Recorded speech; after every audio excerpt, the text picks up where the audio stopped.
I spent 3 years working on 2 very large commissions that involved clouds.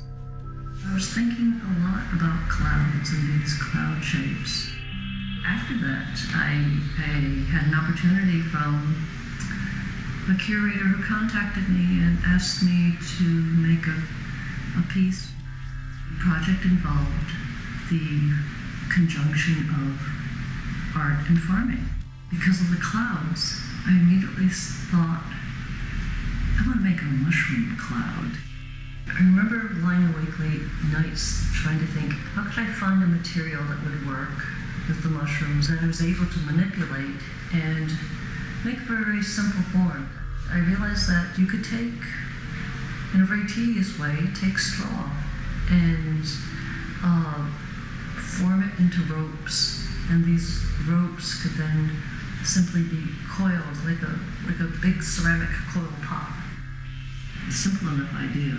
But the beauty of it is, I think that it will change the landscape here, and it will improve the landscape. It makes me feel very good about creating these and leaving these here in New Orleans Park.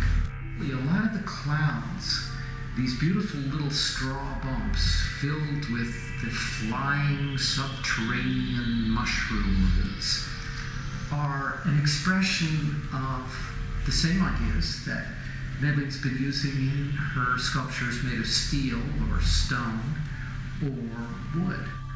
If we farmed in a way that was responsible, we could at least feed ourselves well, and maybe we could feed some other people.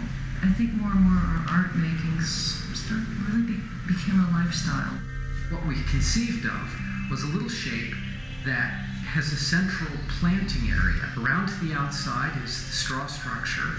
Straw structure is full of mushrooms, and in the middle you can plant something fast-growing, like a tomato. Working with the Grow Dat Youth Farm, we decided that we'd name this funny little donut shape a grow nut. We've made about 4 of these in the last 2 weeks at the Joan Mitchell Center, and these have been inoculated and growing. And the amazing thing about mushrooms is that in their search for food, they're breaking apart the links in long chain molecules. What's even more amazing, the oyster mushroom can actually capture living cells so that the nutrients flow from a discrete living organism into the mycelium, which is absorbed into the mushroom. We sort of thought that the combination here is really the intersection of the edible and the visual. Mei Ling makes these forms because she finds the shapes pleasing, and their sight within a landscape is a view.